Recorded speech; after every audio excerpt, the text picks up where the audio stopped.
to tell you how to do data reduction of hyperspectral data. So this is one of the basic processing steps, because you know that hyperspectral data contains around 200 spectral bands. So this is used for data reduction, and then after you can extract features using hyperspectral data. Now there are two types of data dimensionality reduction, like principal component analysis and minimum noise fraction. If you have processed already your optical data like Landsat or LIS4, then you must have used that principal component analysis. For hyperspectral data processing or data dimensionality reduction, the steps are as follows.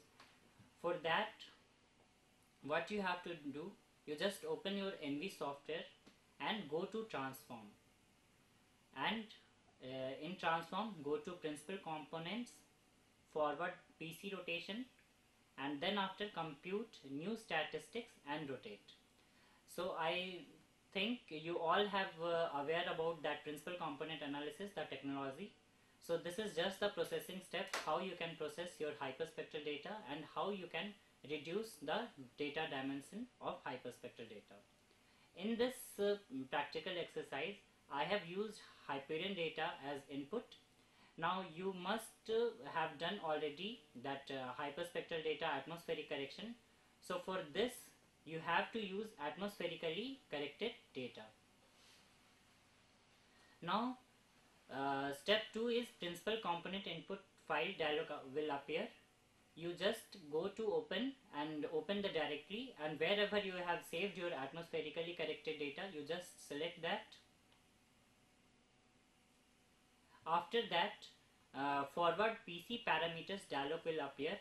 In that you will have to give output stats file name, in which statistics file as .sta file will be saved, which is your covariance matrix, and that principal component analysis file will be saved. So you have to give two output file name. One is your statistics, which is your covariance matrix, and other one is your data. And then you can change the number of output PC bands. Whatever numbers you want, you just select the number. You can give number and then just click OK. After that, the process will run, and the list of bands will be displayed, and you can open each and every band, and you can see which band is having most information and which band is having lesser information, or which are having noise. So if you will see each and every band, then you can find out that band initial number of bands or initial components are very less noise, which are having most information, and the last components are containing noise. Now one Eisen plot is there. By seeing this plot, you can see that Eisen values are high for initial number of bands. The numbers are generally up to 6 to 7, and you can see in the plot that numbers are high only till before 20 number of bands, and after that the Eisen value number, that x-axis is denoting your number of bands and y-axis is denoting Eisen values. Now after that the values is becoming constant, or you can say that 0, because that is containing noise.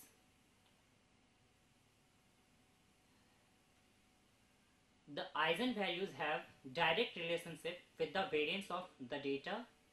So you can say that higher the Eisen value, the variance is more, and the information is also more in this case. Therefore, for further processing, only these few bands will be selected. The first band contains the largest percentage of data. The first band contains the largest percentage of data variance, and the second PC band, that principal component band, contains the second largest data variance, and so on. So you have seen in the earlier slide that the band number 15 I have opened in display number 2. This is containing noise. So after that I have selected 20 components. So if you see that 20 number of component, number 20 component, that is containing more noise. So according to the Eisen values, the first band is containing the largest percentage of data variance, and the second PC band contains the second largest data variance, and so on. Now, how to check that the statistics of your components whatever you have created? So for that, you go to basic tools of NV and go to statistics, and you can create or you can compute the statistics of the data of the principal component file you have generated. So whenever you will click compute statistics, you will have to select the input file, which is your principal component file. Then after you go to compute statistics parameter, whenever you will click OK, then you can you can create basic stats, histogram, covariance, and you can also create covariance image. If you want, you can generate .sta file of that principal component file, and you can generate a text report file also. After that, you can open this statistics file. In this, for 20 bands, because I have run the process for 20 bands, I have selected total number of principal components as 20. So the basic statistics of 20 bands are there. For that, minimum, maximum value, mean and standard deviation values are there, and the Eisen values for all those bands are there. You can see the plot of that mean, max and mean value of that Eisen values of each bands.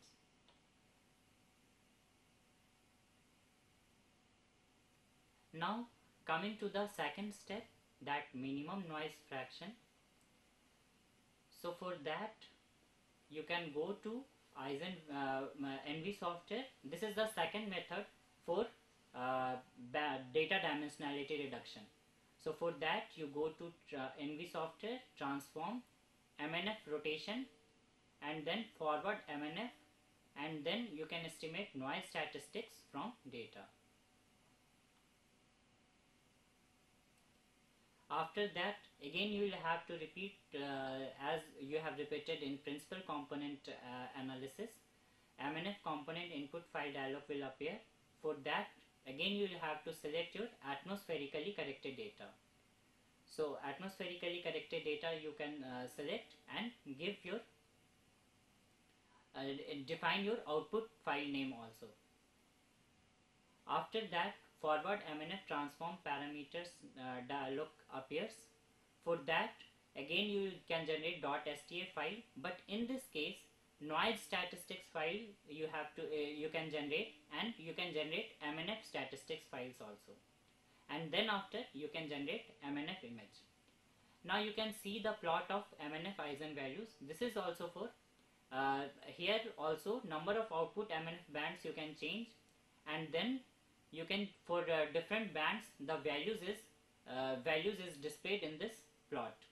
So you can see here that after 20 bands and number of band number 20, that values got reduced or becoming constant, and before that 20 the values are high till 5 to 7 number of bands. Now you can open and display different bands as you have done in principal component analysis. Now you can see that initial components are noise free and last components are with noise.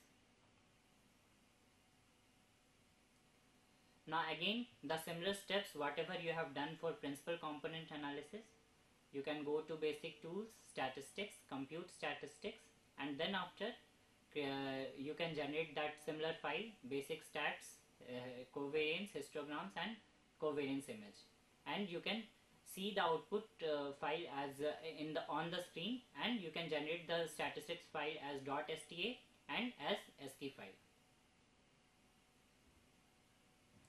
Now you can see the result of MNF, the minimum, maximum and mean value and standard deviation, and the Eisen values for various bands. Now why we are doing this MNF and principal component analysis? Because processing all those bands, 200 bands, are very difficult.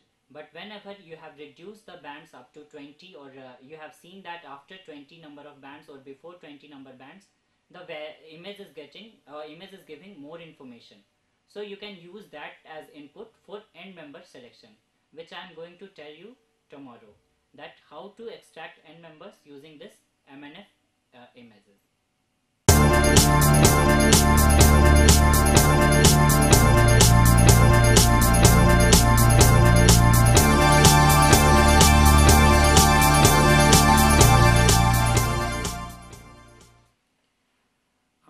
First question is from Amrita University.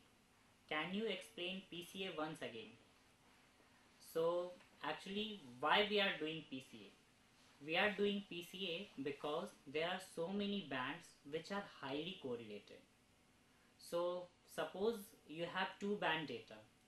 Now for that two band data, what we are doing here, we are plotting a scatter plot.